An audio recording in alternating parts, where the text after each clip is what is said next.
Polystudieux et polystudieuses, bonjour! Je suis Valérie, aussi connue sous le nom de Visuel, et je suis vraiment ravie de vous présenter ce tutoriel Florida que j'ai réalisé pour Polystudio. Entre Miami et Key West, entre les Everglades et les plages tropicales, j'ai imaginé 3 pendentifs luxuriants et acidulés. Je vais tout de suite vous détailler la réalisation du modèle Miami, et je vous donnerai ensuite les instructions pour les 2 variantes Everglades et Sunrise. Voici le matériel qui vous sera nécessaire pour ce tutoriel Florida et ce pendentif Miami. Une machine à pâte, l'écran de sérigraphie feuille tropicale de Moiko, un pain de pâte cernite blanc, jaune, rose anglais et corail, un pain de pâte transparente clay de Pardo, rouge, rose, orange, jaune et la pâte transparente Art Clay, un petit rouleau à main, de la peinture acrylique Martha Stewart, un bleu, indigo, un vert foncé, pesto, un vert moyen, spring pasture, un vert plus vif, clair, Granny Smith, un noir, beetle black et un blanc, wedding cake. 2 pinceaux plats, un large et un peu moins large, la polymère liquide transparente de sculpter, une palette pour vos mélanges de peinture et un gant de protection, un rouleau de scotch et un feutre indélébile. L'outil pour perles creuses de sculpter ou tout autre support bombé de cuisson. Des emporte-pièces Quimper ronds de taille 19, 16, 8 et 5 mm. Les outils boules stylet détail de sculpter et l'outil aiguille de Fimo, une vrille à percer fine, une lame, un gabarit de découpe triangle arrondi, 3 tiges à tête ronde cuivrées, un couteau de précision, de la colle cyano ou superglue. Vous pouvez trouver l'ensemble de ce matériel sur la boutique polystudio.shop. Commençons par réaliser le jaune orangé qui est constitué de 3 parts de blanc, de pâte cernite, de 3 parts de pâte jaune et d'une part de pâte corail. Cela constitue la première couleur de notre joli coucher de soleil. Pour le rose, on va simplement utiliser le rose anglais de cernite qui est tout prêt et dont la couleur est parfaite. Pour créer votre dégradé, faites un dégradé de 6 par 6 en gardant 1 cm et demi de chaque côté de couleur pleine. Pliez votre dégradé pour réaliser un dégradé Skinner et prenez bien garde de garder les 6 cm de large. Bon, si ça fait un petit peu plus à la fin, ça n'est pas très grave. Contraignez votre dégradé dans la machine à pâte à l'aide de vos doigts ou d'aimants. Une fois votre dégradé réalisé, placez le rose en haut et le jaune orangé en bas, puis positionnez l'écran feuille tropicale sur votre plaque. Passez un petit coup de rouleau afin de le fixer, mais vraiment très légèrement, sans appuyer. On va maintenant découper 2 morceaux de scotch qui vont nous servir à marquer l'emplacement exact de notre feuille de sérigraphie, de notre écran de sérigraphie. Donc on prend un morceau de scotch que l'on va placer sous le coin inférieur droit de l'écran sur la plaque de céramique qui me sert de support. Et l'autre petit morceau sous le coin inférieur gauche. Maintenant, à l'aide d'un feutre indélébile, je vais marquer d'un petit trait chaque angle à droite sur le scotch donc, et à gauche.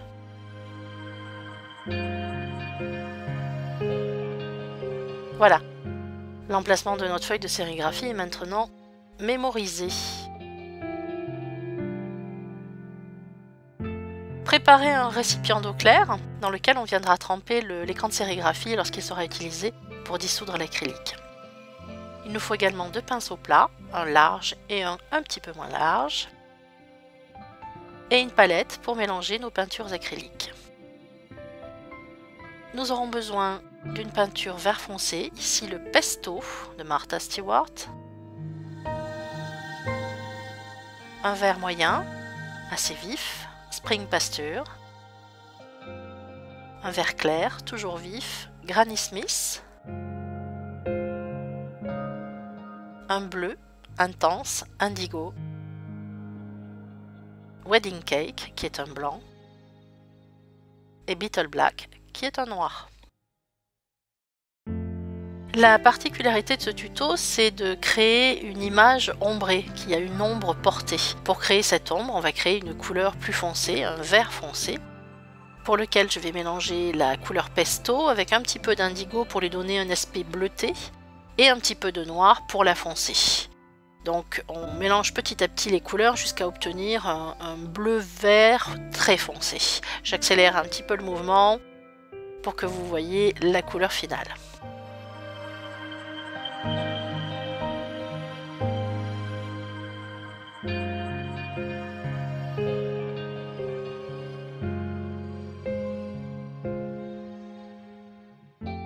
Voici le vert qu'il vous faut obtenir et que l'on va maintenant passer sur l'écran de sérigraphie. Je travaille au pinceau, j'aime bien ça, mais vous pouvez aussi, si vous le souhaitez, poser une ligne en haut de l'écran de sérigraphie et l'étaler grâce à une carte rigide ou ce qu'on appelle une racle dans le monde de la sérigraphie.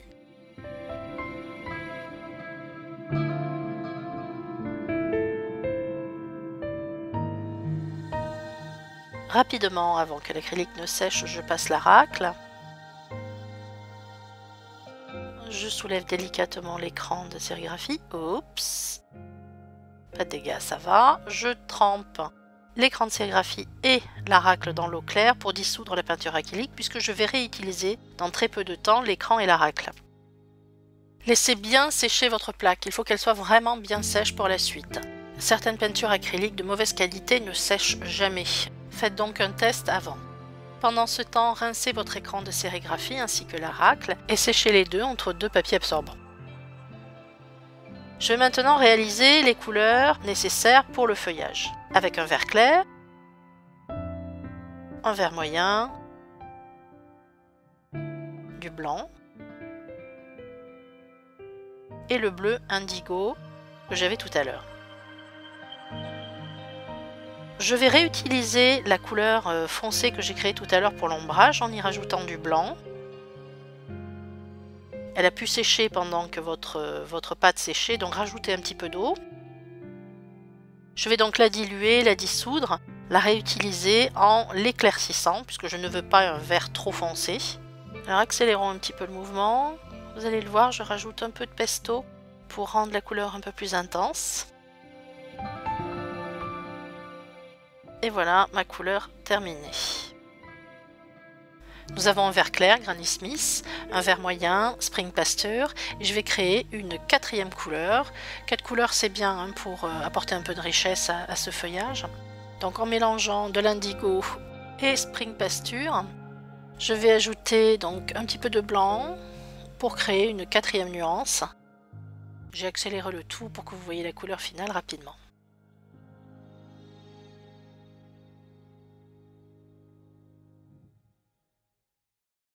Voilà, 4 couleurs qui vont donc créer les effets de feuillage. Voici le moment de la deuxième passe avec mon écran de sérigraphie qui est bien sec, que j'ai pris soin de mettre dans le même sens, dans le sens où l'on peut lire le texte. Je me cale sur les repères précédemment dessinés. Et si je passe la couleur maintenant, je vais me contenter en fait de repasser par-dessus le vert foncé que j'ai passé tout à l'heure. Hop, vous voyez, je décale légèrement vers le haut et vers la gauche de 1 mm. Ce qui va me permettre de décaler mon dessin. Vous le voyez ici, il y a 1 mm à droite et 1 mm en bas. Je fixe mon écran à l'aide d'un petit rouleau, toujours tout en délicatesse, très doucement, juste pour qu'il tienne bien en place, pendant que je vais passer les diverses couleurs de peinture acrylique. Avec un pinceau plat plus petit, moins large, je vais dessiner en essayant de suivre les motifs. J'ai des feuilles tropicales et donc je vais dessiner dans le sens des feuilles en utilisant les 4 couleurs que j'ai créées, en suivant donc les palmes et en alternant les couleurs de manière harmonieuse pour créer un paysage verdoyant.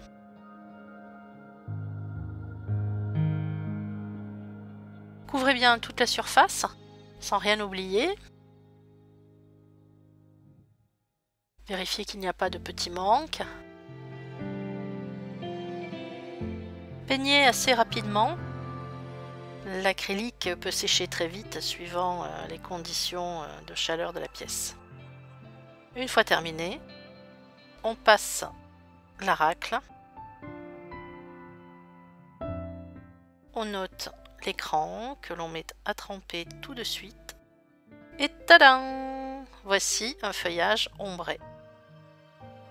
On laisse à nouveau sécher notre plaque de pâte pour être bien certain que l'acrylique est parfaitement sèche. Et nous allons utiliser maintenant le gabarit triangle arrondi pour sélectionner la zone de notre plaque que l'on préfère, en prenant bien garde tout de même d'avoir le rose et le jaune orangé, d'avoir un joli dégradé, d'avoir tout le dégradé. Voilà, je fais une petite pression légère pour fixer ma plaque et je découpe avec un couteau de précision.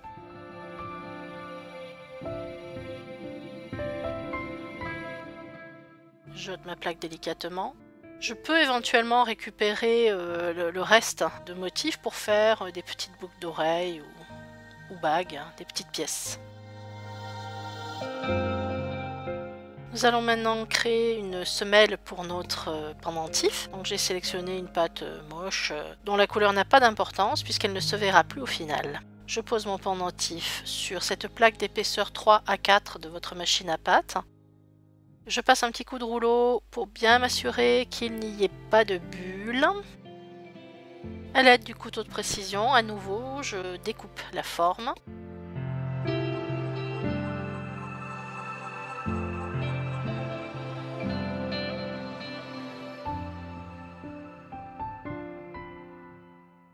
Je décolle le reste de pâte qui a constitué la semelle. Et je vais positionner mon pendentif sur le support pour perles creuses de sculpter, qui peut être utilisé dans les deux sens et que je vais utiliser là pour sa forme bombée. Alors ne vous fatiguez pas trop pour les détails sur le tour de votre pièce. On pourra ôter tout ça avec un léger ponçage après cuisson. Donc je le positionne sur la plus grande forme afin d'avoir une forme un peu courbée qui donne du dynamisme à ce pendentif. Bon, je suis pas complètement satisfaite là parce que ça ne paraît pas centré, donc je décolle. Et je recommence pour bien le centrer. Voilà, là c'est bien. Et avec la pulpe de mes doigts, je vais presser les bords doucement, très délicatement, pour m'assurer qu'ils sont bien arrondis, bien inclinés vers le bas, car par la suite, je vais protéger le pendentif et l'acrylique avec de la polymère liquide de sculpter. Et il ne faut pas que les rebords remontent pour que la polymère soit bien régulière. Mettez votre support de côté, nous allons maintenant créer les fleurs. Il nous faut de la Pardo Art Clay transparente, de la Pardo transparente clé jaune,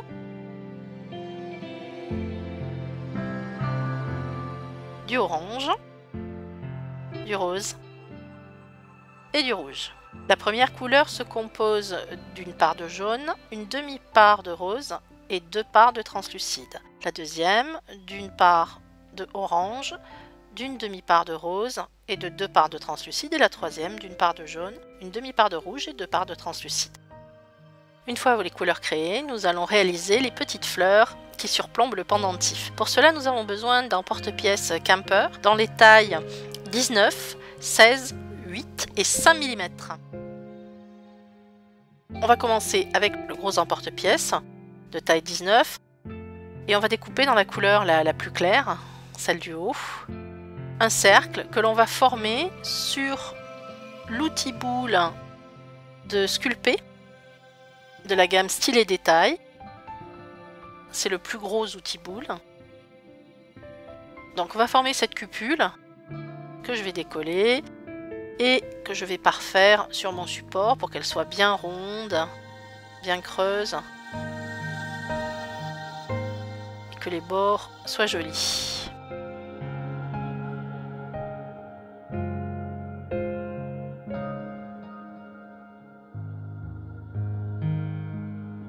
Voilà. J'utilise ensuite l'emporte-pièce de taille 8 et je viens découper dans la deuxième couleur. Et de la même manière, je vais former une cupule sur l'outil boule de taille moyenne.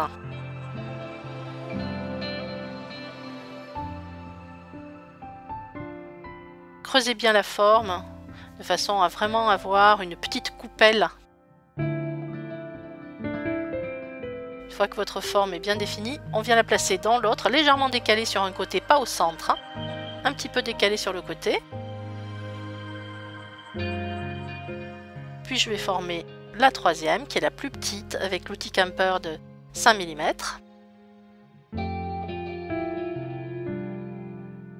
Que je vais former là sur l'outil boule le plus petit. À la limite, je peux même le laisser, vous voyez, sur le plan de travail et je viens creuser dedans pour faire un petit trou, plutôt un petit creux, puisque je ne traverse pas. Je place ça au centre de mes deux cupules précédentes et voilà le résultat.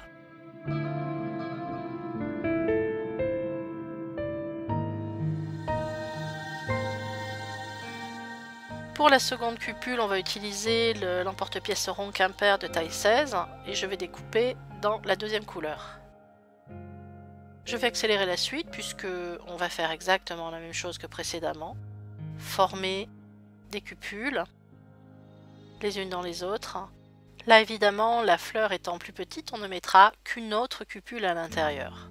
Donc j'accélère, vous pouvez suivre la suite en faisant des arrêts sur image si vous avez besoin de plus de détails.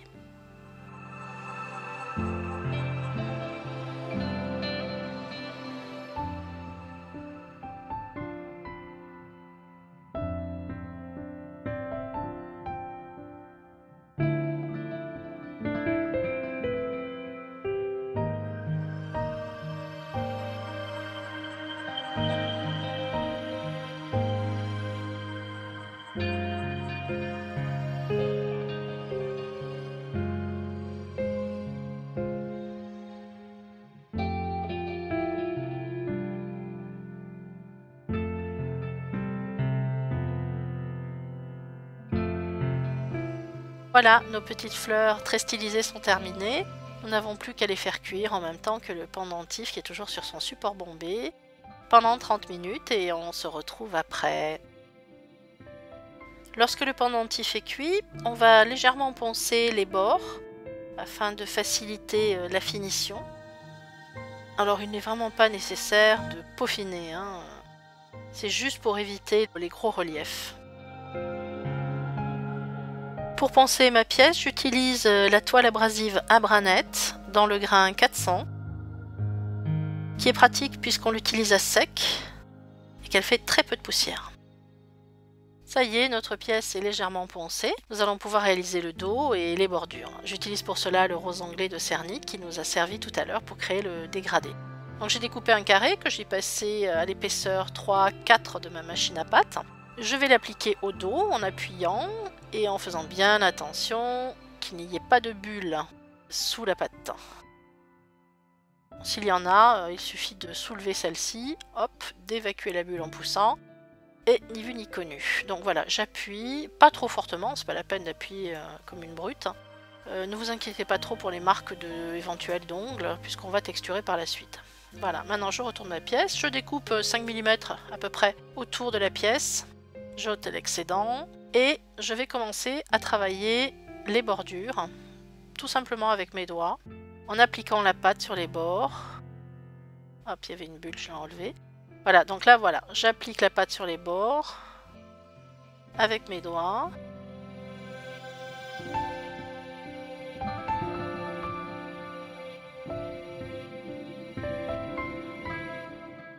Donc, avec mon couteau de précision, je viens couper l'excédent, évidemment en faisant très attention de ne pas couper la pièce cuite.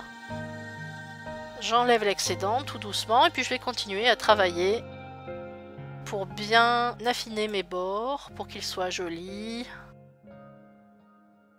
bien arrondis.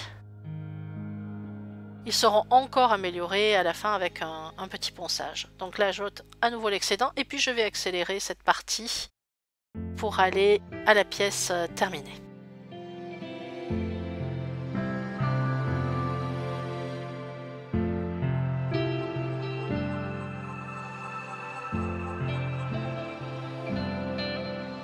Voilà, n'hésitez pas à bien lisser avec vos doigts. Pour l'arrière, je le répète, même si vous faites des petites marques, ça n'a pas beaucoup d'importance, puisque nous allons texturer. Moi, j'utilise une mousse un petit peu passe-partout que je viens presser sur l'arrière. J'essaie d'appuyer avec mes doigts sur toute la surface à l'arrière pour que la texture soit uniformément imprimée.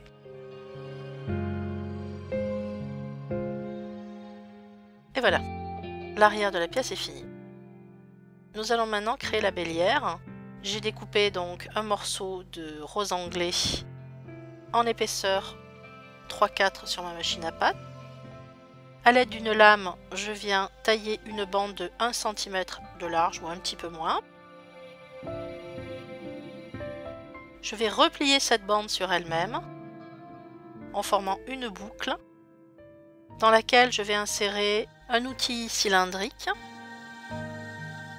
pour bien former la boucle dans laquelle viendra passer le cordon ou la chaîne que vous aurez choisi pour votre pendentif. Je raccourcis ma bélière et je vais la placer au dos du pendentif en prenant bien garde à respecter le dégradé, le rose en haut et le jaune orangé en bas. Je pose la bélière bien au centre. À l'aide d'une règle, je vais vérifier que j'ai bien le même espacement de chaque côté. Puis je vais placer la bélière verticalement à la bonne hauteur de façon à ce qu'on ne la voit pas depuis l'avant. Je vais fixer la patte de ma bélière en appuyant avec l'autre côté de mon couteau de précision, mais vous pouvez aussi utiliser un petit outil à texturer pour faire une marque personnelle. Voilà, la bélière est en place, nous allons pouvoir passer à l'étape suivante. Pour apporter une belle finition à notre pendentif, nous allons utiliser la sculpée liquide transparente, qui est vraiment transparente, et qui va également protéger le silkscreen et la peinture acrylique. Alors équipez-vous d'un gant, puisqu'on va poser la sculpée au doigt. Comme ça, il n'y aura aucune marque de pinceau. Donc là, je vais déposer une quantité assez importante pour que vous voyez bien ce que je fais. Mais en fait, vous n'avez pas besoin d'en mettre autant, la moitié suffit. Donc j'étale au doigt ma sculpée qui est laiteuse avant cuisson, ce qui permet de bien voir où on la met. J'étale sur toute la surface et j'ôte l'excédent avec mon doigt. Cet excédent, je vais l'essuyer sur un papier absorbant. Donc là, j'en ai beaucoup, je le répète, hein, vous n'avez pas besoin d'en mettre autant, c'était juste pour que vous voyez. Voilà, donc j'ôte l'excédent, toujours en essuyant sur mon papier absorbant. La couche n'a pas besoin d'être très épaisse pour que le résultat soit bien brillant. Si vous en mettez sur les bordures, essuyez, on le fera partir ensuite au ponçage. Ça y est, notre pièce est prête à être cuite, sa dernière cuisson. Je la pose délicatement sur un lit de talc ou de bicarbonate et 30 minutes au four pour cuire la polymère liquide. Et le dos, bien sûr, de notre pièce. Nous allons préparer les petites fleurs pour le montage. Il arrive avec la pâte Pardo qu'on ait un petit dépôt blanc qui est dû à la présence de cire d'abeille. C'est en fait la cire qui remonte à la cuisson. Donc il suffit de le nettoyer avec un petit peu d'alcool ménager ou d'alcool à brûler et un pinceau. À l'avant, dans les creux de nos petites fleurs stylisées et à l'arrière. Voilà. Nous allons maintenant percer nos fleurs à l'aide de l'outil aiguille de Fimo. Je vais donc transpercer les 3 épaisseurs, pratiquer un trou dans lequel je vais ensuite insérer les clous cuivre à tête ronde, à tête boule. Voilà, donc j'avais déjà percé mes petites fleurs stylisées.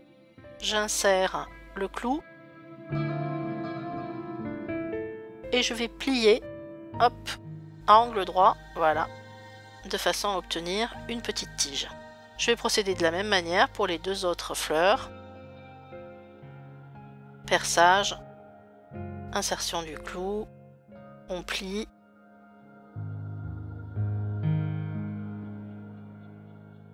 Et voilà. Enfin, voici notre pièce qui a été cuite et poncée.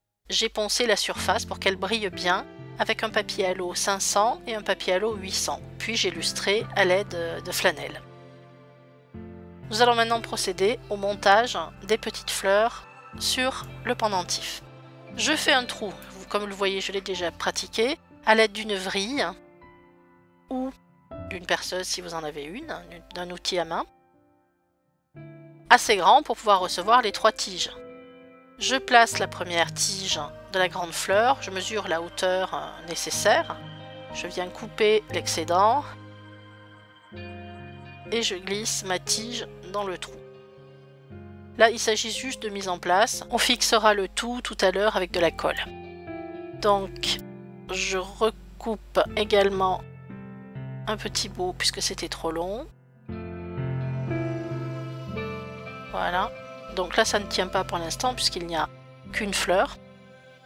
Lorsque les 2 autres seront insérés, cela tiendra beaucoup mieux. Bon, je fais la même chose avec la fleur moyenne que je place un petit peu plus haut que la grande fleur. Et je vais faire à nouveau la même chose avec la toute petite fleur qui se placera sous la fleur moyenne. Vous pouvez évidemment choisir une présentation différente. Les clous peuvent aussi être tordus pour amener les fleurs légèrement sur le côté.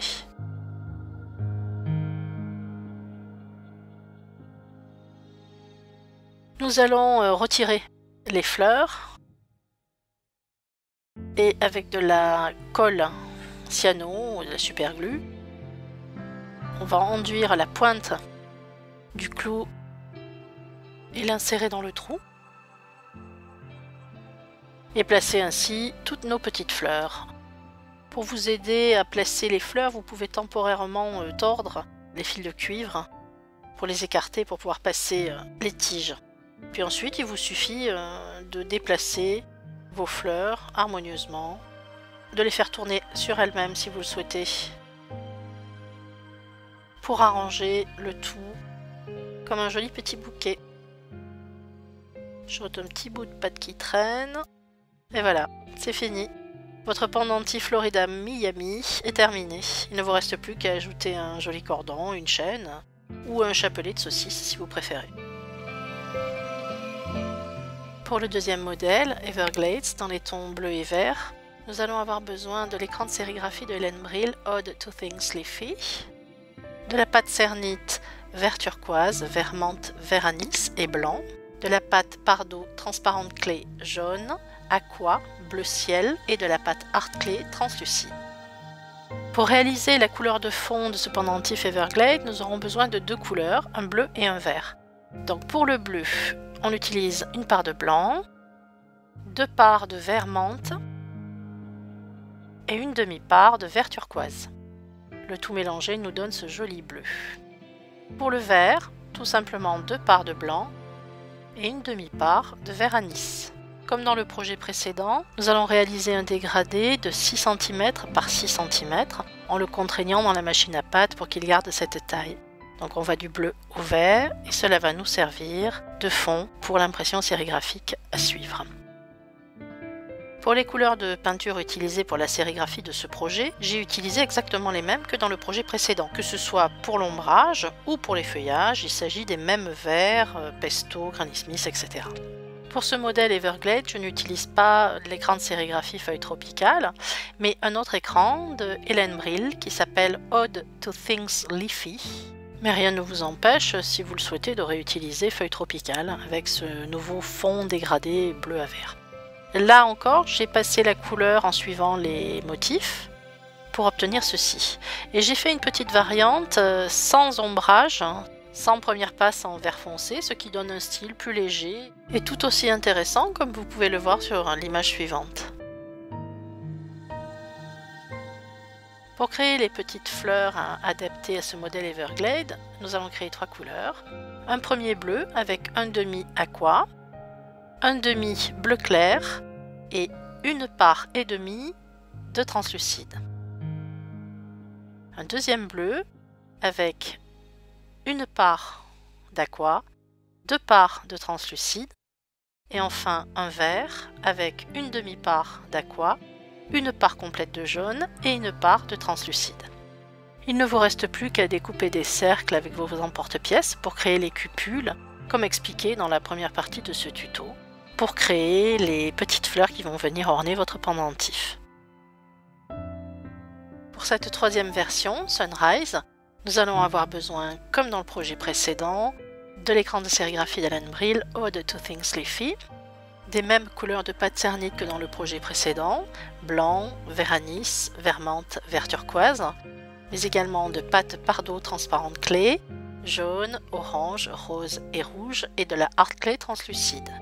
Il vous faudra également de la peinture acrylique, blanche, wedding cake, jaune, pollen, orange, marmelade et rose, party streamer.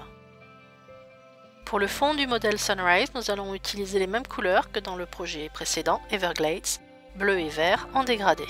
J'utilise à nouveau l'écran de sérigraphie Ode to Things Leafy d'Alan Brill et je vais créer des couleurs d'acrylique spécialement dédiées à ce pendentif Sunrise à l'aide de blanc, la couleur Wedding Cake, de jaune, la couleur Pollen.